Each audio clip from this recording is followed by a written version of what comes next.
ये भी एक राजनीतिक स्टंट होता है और ये बीजेपी वाले बेखूबी करवा सकते हैं। अरे मैं तब न जानूँ, मैं पोतड़ा का हम न जानूँ तब मैं जानूँ।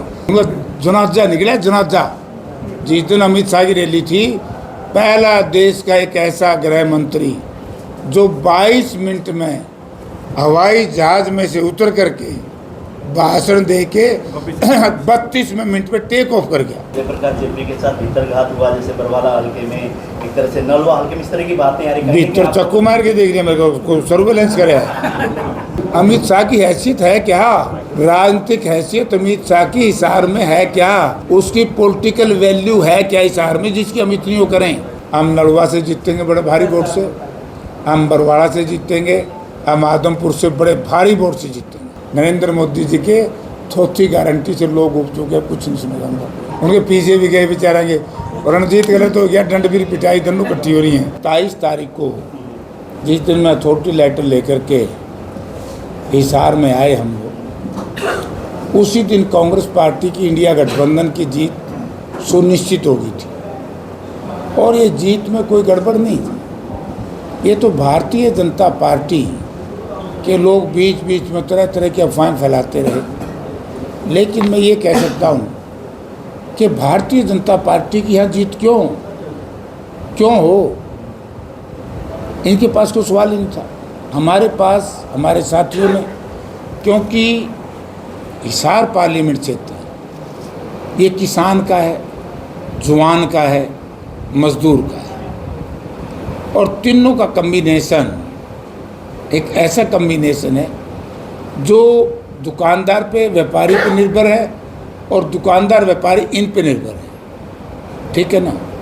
भारतीय जनता पार्टी के साथ एक भी ऐसा वर्ग नहीं था जो इसने मन से, चाहत से वोट दिए। इन सब वर्गों ने इंडिया गठबंधन को वोट देने का काम किया, इसलिए हमारी जीत सुनिश्चित है। कि जैसे कि आप अलग अलग हल्कों में थे, सभी जैसे मैनेजमेंट भी आप लोगों ने किया, लेकिन कहीं ना मैनेजमेंट आपकी ढीली दिखी। कई बूथों में जैसे 8-9 बजे तक भी वहाँ पे एजेंट नहीं थे, वो खामियां कहाँ रह गई इस तरह की? मुझे नहीं जचता कि कोई ऐसा बूथ था, क्योंकि हमारी बूथ मैनेजमेंट की तैयारी हमारे साथियों की बहुत ज़बरदस्त थी। मैं नहीं कह सकता ये बात, क्योंकि उस दिन मैं शहर में था। मैंने पूरा टाइम सुबह 7 बजे से लेकर के शाम को 6 बजे तक टोटल बूथ मैंने चेक किया। हमने लाइव भी किया है, हमने तो आग्रह भी किया है कांग्रेस पार्टी के कार्यकर्ता आगे बूथ संभाले, क्योंकि यहाँ पे तो हमने लाइव शायद इसलिए भी कर दिया होगा, पड़ोसियाँ कहने थे भी कई बार कर दिया होगा। अच्छा, ये भी एक राजनीतिक स्टंट होता है और ये बीजेपी वाले बेखूबी करवा सकते हैं, लेकिन हमारा कोई एक कार्यकर्ता ऐसा नहीं था। मैंने तो उस टाइम भी सबसे जो इलाका हमारा है जहाँ पंजाबी समुदाय का वोट था, वो था जाट स्कूल और जाट धर्मशाला। और भयंकर गर्मी में 2 बजे जब मैं बूथ पे आया, हमारे साथी बड़े मुस्तैदी से बैठे थे और मतदाता अपना मत का प्रयोग कर रहे थे। जैसे कि चुनाव से पहले बातचीत आपसे हुई थी, आप ये सोच रहे थे कि मतदान ज़्यादा होगा इस बार, कि लोगों में आक्रोश है, वहीं पे मेन उचाना, नारनौल और उखलाना, वहाँ पर भी मतदान की जो प्रतिशत है वो कम हुआ है, उसका नुकसान तो नहीं होगा कहीं पे? नहीं, देखिए हमें क्यों का नुकसान, मतदान उनका कम हुआ है। हमने तो अपना जो वोटर था डाल दिया वोट। भारतीय जनता पार्टी का 90% गांव में एक भी एजेंट नहीं था जिसने स्वेच्छा से वोट डाले, अलग बात है। लेकिन हमारे तो लोगों ने गांव में ट्रैक्टर लगा रखे थे, गाड़ियां लगा रखी थी, मोटरसाइकिल लगा रखे थे, इनका तो कोई वर्कर नहीं था देहात में।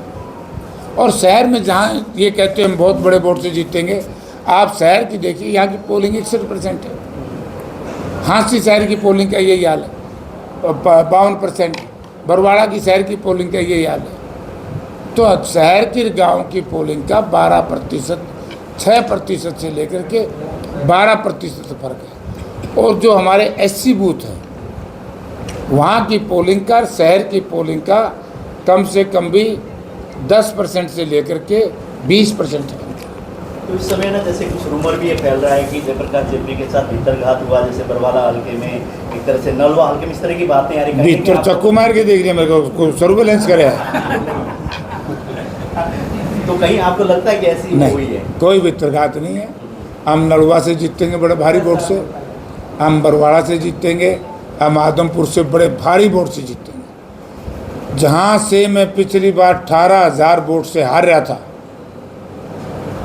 हमारा बिश्नोई समाज बाहुल क्षेत्र है, तो वहाँ से मैं बड़ी मुश्किल से, हंसराज जी क्या पोजीशन रहेगी? यही रहेगी 4,000, 15,000 से जीत सकूँ आदमपुर में। अब की बार बिश्नोई समाज ने जम करके अक्रॉस द पार्टी लाइन वो इंडिया गठबंधन को या जयप्रकाश को वोट दिए। शैलजा खेमे के कई जो कार्यकर्ता और नेता कहते हुए नजर आए कि हुड्डा साहब ने, ना जेपी साहब ने शैलजा जी को तवज्जो नहीं दी, ना अपने किसी भाषण में, ना ही किसी एडवर्ट मटेरियल में, किसी पोस्टर में। तो हमने भी जेपी जी का साथ नहीं दिया, तो इसका कोई असर पड़ेगा? मैं तो नहीं कह सकता इस तरह की बात वो कह देंगे।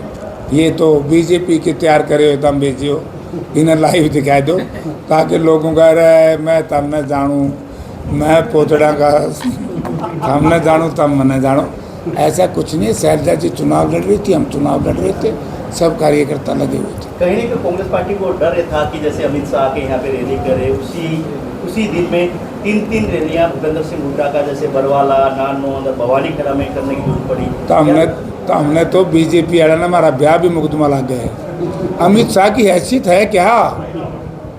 राजनीतिक हैसियत अमित शाह की हिसार में है क्या? उसकी पॉलिटिकल वैल्यू है क्या हिसार में जिसकी हम इतनी वो करें? हमें पता है राजस्थान से लेकर के रानिया तक के लोग ले आए थे, और जिस ग्राउंड में अमित शाह जी की रैली हुई क्या आदमी थे? अरे भैया 1500 तो कुर्सी आती हैं, अगर 1600 आती हो तो मुझे सजा दे देना, आप कुर्सी मंगवा लेते हैं, कुर्सी बिछा के देख लो, वो तो 4 द्वारी है। और हुड्डा साहब की 1000 रैलियाँ थी, 10-10 हज़ार की रैली थी। तो यार भूपेंद्र सिंह हुड्डा का और अमित शाह जी, ठीक है अमित शाह जी देश के गृह मंत्री हैं, बट हरियाणा प्रदेश में उनकी कोई फॉलोइंग नहीं है। तो हिसार की सीट की बात करें तो हॉट सीट है, और एक तरह से आप 3 बार सांसद रहे और विधायक आप रहे, और यहाँ पे सभी हरियाणा के लोगों की फोकस था। वहीं पर क्या लगता था कांग्रेस पार्टी को, जयप्रकाश जेपी यहाँ से जीत रहा है, उनको कोई बड़े नेता ला के, सेंट्रल लेवल के नेताओं को यहाँ लाने की जरूरत नहीं है, इस तरह का कुछ पार्टी ने प्लानिंग किया ताकि राहुल गांधी सिरसा में, तो जैसे प्रियंका गांधी सिरसा में आई, राहुल गांधी भवानी खेड़ा उस साइड आए, लेकिन यहाँ पे नहीं पहुँचे हिसार में। यार सारी जगह के जाए रहे हैं, नरेंद्र मोदी सारी जगह गया था, अमित शाह सारी जगह गया था, उन्होंने को नहीं पूछता, तुम्हारे पूछने लायक रहे हैं ना, मेरे पे पूछ लेने। उनका जनाजा निकला, जनाजा जिस दिन अमित शाह की रैली थी, पहला देश का एक ऐसा गृह मंत्री जो 22 मिनट में हवाई जहाज में से उतर करके भाषण दे के 32 मिनट पे टेक ऑफ कर गया। बीजेपी ने तो जैसे ये भी कह दिया है कि प्रधानमंत्री जैसे नरेंद्र मोदी 9 तारीख को शपथ लेंगे, इस तरह की बातें आने शुरू हो गई हैं। वो तो बहन के कह देंगे, वो तो तड़के नहीं कहते हैं लाल किला भी हमने बनाया है, मानने का कोई? नरेंद्र मोदी जी के चौथी गारंटी से लोग उठ चुके हैं, कुछ नहीं सुनेगा उनका। तो हरियाणा में कितनी सीट आप मान रहे हैं? 10 की 10। ये 2004 जैसा नतीजा आएगा, आप ये देखना। बिस्तरघात तो बीजेपी के हो रहे हैं। मुझे तो नेता ने सपोर्ट किया था, मैंने कौन करा था? मैं तो जनता, अरे मैं तेरे से पहले दिन कहा था, मैंने पहले दिन ये कहा था, तो उन्होंने बात सारी पूछ लेने तो उनकी लड़ाई हो रही बात तो पूछता नहीं। उनके पीछे भी गए बेचारेंगे, और रणजीत गले तो गया, डंड भी पिटाई दोनों इकट्ठी हो रही हैं। ये मैंने पहले दिन ही कहा था, और मैं आज भी कह रहा हूँ, हिसार पार्लियामेंट क्षेत्र के लोगों ने इंडिया गठबंधन को, जयप्रकाश को आशीर्वाद दिया। जैसे कि पहले जयप्रकाश भाई अब ताऊ जैसे कि नारे लगते थे गांव-गांव में, तो आने वाले समय में क्या ताऊ की भूमिका में रहेंगे? वो तो बच्चों की मर्जी होती है यार, बच्चे क्या कह दें, इज्जत से तो बोलते थे ना, इनकी डाल बचावन तो नहीं थे ना। तो कितना मार्जिन आप मान रहे हैं कि जैसे ढोल खुलेंगे 4 तारीख? लाखों वर्ष।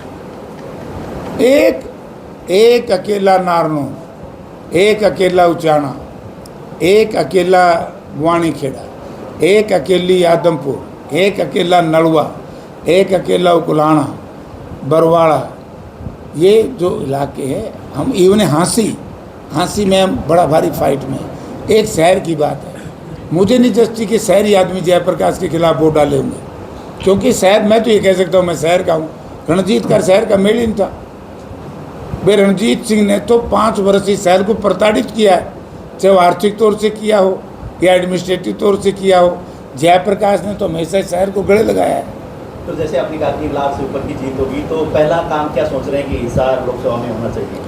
सबसे पहला काम जो बीजेपी ने अविश्वास की भावना कार्यकर्ताओं में पैदा की थी, वो भावना भरेंगे और कांग्रेस पार्टी की सरकार बनते ही हमारे कुछ काम हैं यहाँ, वो जो हमने करने हैं, जो इन निकम्मों ने पेंडिंग छोड़ दी थी। आप ये देखिए, जीजेयू का सत्र गिरा दिया, विश्व हिंदू परिषद की बैठकों तक रख दिया, बजरंग दल की बैठकों तक रख दिया। जिस एडिटोरियम को हमने कई करोड़ रुपए में इसलिए बनाया था कि हमारी जो जीजेयू है ये टेक्निकल यूनिवर्सिटी है और पूरी दुनिया में इसका नाम था। अब पूरी दुनिया में कभी या कोई साइंटिस्ट निकले हैं क्या हमारे बाद में? नैनो टेक्नोलॉजी पूरी दुनिया में हमारी बड़ी मशहूर थी। इन्होंने नैनो टेक्नोलॉजी के बजाय ये बजरंग दल की मीटिंग, आज विश्व हिंदू परिषद की मीटिंग है, हॉल बनाया था, पढ़ने कहते रहे और ले बैठे थे हम सारा सत्र। ऐसे ही इनका हम सत्र सुधारेंगे।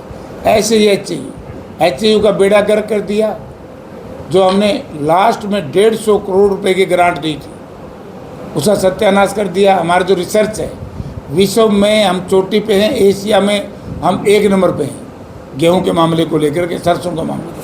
हमारी लुवास बननी तो चाहिए थी यहाँ तलवंडी से उरली तरफ, इन नकम्मे लोगों ने यहाँ से उठा करके यहाँ से 20 किलोमीटर दूर भेज दी। ये कई इशूज़ हैं जो हम दूर करेंगे। भीड़ बबरान डंडूर के 5 गाँव के जो मालिकाना हक देना था, तो उनको उनका इंतजाम करेंगे, मालिकाना हक दिलवाएंगे और इनकी डालनी बिना पैसे दिलवाएंगे, यानी कि 1972 का जो वो है कलेक्ट्रेट, उस पर हम दिलवाएंगे। तो हमारे कुछ इश्यूज़ हैं जो पेंडिंग है, जैसे हमने थर्मल पावर प्लांट जहाँ छोड़ा था वहीं इसको आगे एक्सटेंशन नहीं होने दिया। तो हमारी कई सड़कें हैं, हमारा शहर में जो हमने काउंटर मैग्नेट टाउन बनाया था, तो काफ़ी चीज़ें तो अच्छा करेंगे। तो ब्रिजेंद्र सिंह जो पूर्व सांसद रहे, उनका जो एक तरह से ग्रांट स्लैब हुआ, उसको भी लाने की कोशिश होगी? लाऊंगा, ले आ सकता हूँ, इख्तियार होता ही है, ले आएंगे। वो हमारी पार्टी का तो है। और वो मैं बीजेपी वाले की तरफ फ्रस्ट्रेटेड नहीं हूँ। फ्रस्ट्रेटेड है ना तारी पार्टी वाले, तैयार करके भेजते मेरा जेपी तो बिक जा, और मैं समझ हूँ। वीरेंद्र सिंह जी का एक अभी बयान आया दिल्ली में, उन्होंने कहा कि इस चुनाव में लोगों ने कांग्रेस को समर्थन दिया, ना कि जेपी को। उसको लेकर चाहते हैं? ये तो सही है, इंडिया गठबंधन को दिया, कांग्रेस को दिया, फिर इसमें क्या बात है? मैं भी तो कांग्रेस का हूँ। आपको थोड़ा अलग कर दिया गया ना इस बात में, कहा गया कि फिर मैं तो अलग ही हूँ। समर्थन तो पार्टी को होता है, मुझे क्यों मिलेगा? पार्टी को मिलना चाहिए समर्थन, अच्छी बात है। तो मैसेज जो डिलीवर करना चाहते हैं, मैसेज क्या डिलीवर करना चाहते हो? पार्टी का समर्थन है, जेपी को समर्थन है, मैं पार्टी का कैंडिडेट, तो नाम तो कांग्रेस पार्टी का ही होगा। और जेपी थोड़ा लड़ रहा था, तो जनता लड़ रही थी। मैं तो सिंबल ले रहा था कांग्रेस का। इंडिया गठबंधन के लोग भी थे इसमें, सीपीएम, सीपीआई, आम आदमी पार्टी, सबका समर्थन था। सर एक जगह ऐसा भी निकला, मुझे याद है अभी जब लोग चुनाव में थे, मतलब वोट देने के लिए गए हुए, तो वहाँ पर एक मशीन ऐसी भी निकली जिसमें सिर्फ वोट चाहे किसी को भी दो, लेकिन एक ही व्यक्ति को जा रहा था, एक ही पार्टी को जा रहा था। नाम मैं लेना नहीं चाहूँगी, उसको लेकर क्या करेंगे? नाम ले जो नौसी का इंतजाम खतरी रखे हैं। कल गिनती है, पर 4 तारीख को गिनती है, अब की बार पूरा इंतजाम कर देंगे। क्या है क्या इसके अंदर? ये इतने सारे डॉक्यूमेंट्स किस चीज़ के हैं? ये परसों को देख लियो, ये इनके क्या क्या चोरी करते हैं, इनकी सारी चोरी पकड़ेंगे हम। ये जो एक सारी जो खामियां रही, हर एजेंट के पास नहीं, हमारी खामियां नहीं रही। जो बेईमानी कर सकते हैं काउंटिंग पे सरकार, उसको रोकने के लिए सारी चीज़, काउंटिंग एजेंट्स की मीटिंग है कल से, ट्रेनिंग है 3 दिन की, वो ट्रेनिंग देंगे हर हल्के वाइज, और ये बताएंगे। हमने हर पहरा दिया हुआ है। अगर सरकार की नीयत में खोट नहीं तो पहरे देने की क्या ज़रूरत है? बेईमानों की सरकार है। तो मतदान के दौरान भी कुछ ऐसी हुई है कोई घटना, क्या मानते हैं आप, या मतदान शांतिप्रिय? ना, मतदान शांति तो अंति हो उसमें घपला ना हो उसके लिए आपने पूरी व्यवस्था हाँ, पूरी तो फालतू